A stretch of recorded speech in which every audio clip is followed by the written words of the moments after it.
The purpose of this video is to announce the 12 different reflexes that we have in the body, how to examine them, which nerve controls it, and some tricks to make the detection easier. The reflexes are divided into two groups, which are the physiological reflexes and the pathological. Each group counts with 6 different reflexes.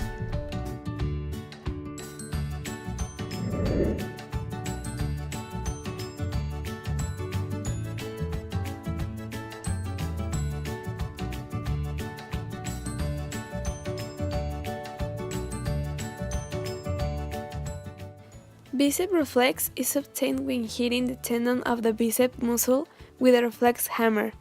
It develops in the cervical spinal segment 5.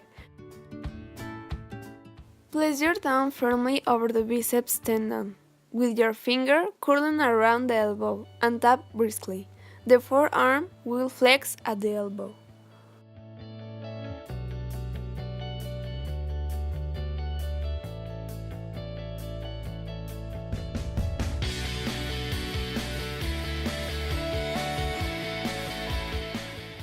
Tricep reflex is an involuntary contraction of the triceps muscle. It is initiated by the cervical spinal nerve 7. Identify the triceps tendon and its insertion and tap just above the insertion. And first of all, it is important to mention that our patient must not look at the part where we are going to locate the reflex, because we need the patient to be relaxed and not stressed out thinking about the heat or force we will apply.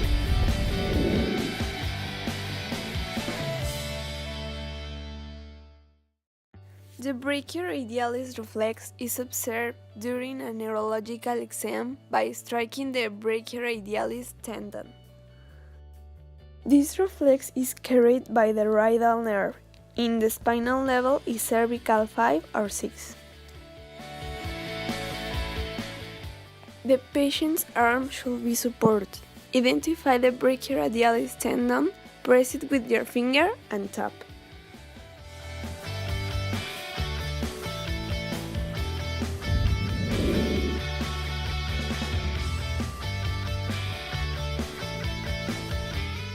Striking of the patellar tendon with a reflex hammer just below the patella stretches the muscle spindle in the quadriceps muscle. This produces a signal which travels back to the spinal cord and synapses without interneurons at the level of L3. Let the knees swing free by the side of bed, identify the patellar tendon and tap.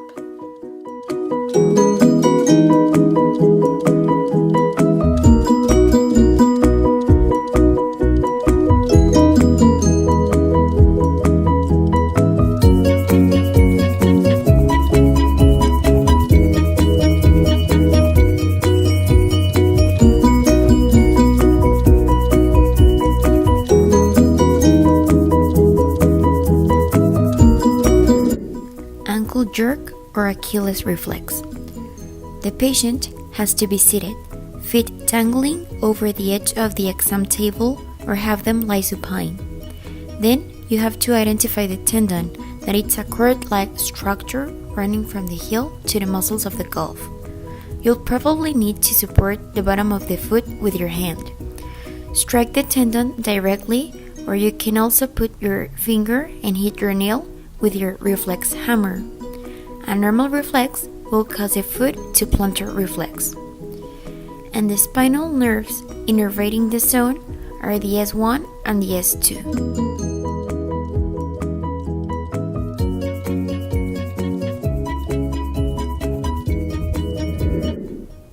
Jaw jerk or masseter reflex. First, you need to place the tip of your index finger on a relaxed jaw. It has to be about 1/3 open.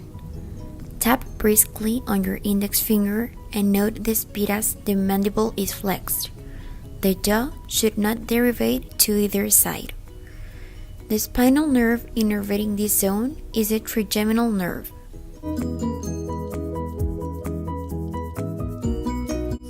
Hoffman reflex. Here, You need to ask the patient to hold out its hand and relax it, so that the fingers are loose. Hold his or her middle finger straight by the top joint with one hand. Place one of their fingers on top of the nail on your middle finger. Flick the middle fingernail by quickly moving their finger down so that your nail and your patient's nail make contact with each other. The spinal nerve that innervates the zone is a motor nerve. Pulmomental reflex. There exist several methods of eliciting the reflex.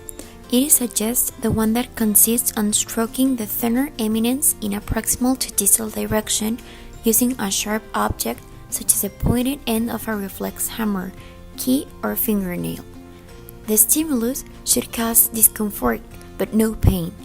Contraction of the ipsilateral, contralateral may then be observed, and the spinal nerve that innervates the zone is a facial nerve.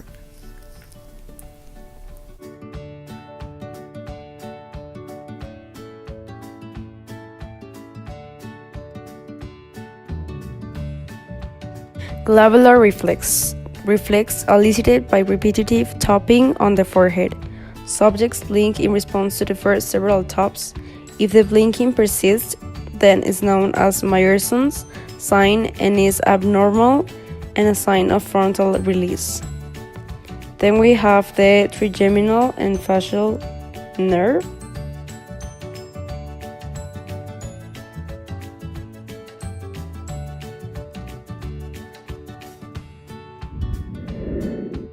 Brooding reflex. First, the doctor stroked the cheek and he'll automatically open his mouth and move the head to the stroke side. It is applied in newborn babies. This reflex is carried by the facial nerve.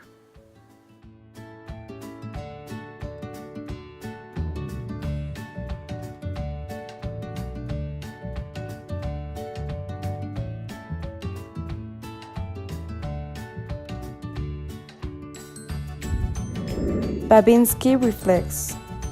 With the end of the hammer, apply steady pressure and move towards the football. When you get 3, stroke it. Then the perineal nerve.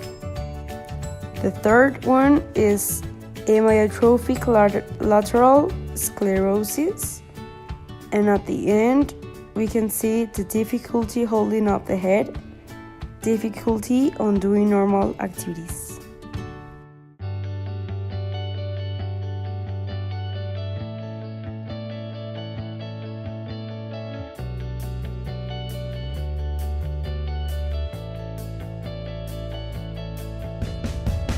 Oppenheim reflex. Using either the opposite end of a reflex hammer or thumbnail, the examiner uses his or her other hand to scratch along the crest of the patient's tibia in a downward motion. Then it says pyramidal tract and motor cortex, then the upper motor neuron, and the weakness and sometimes pain and hypertonia.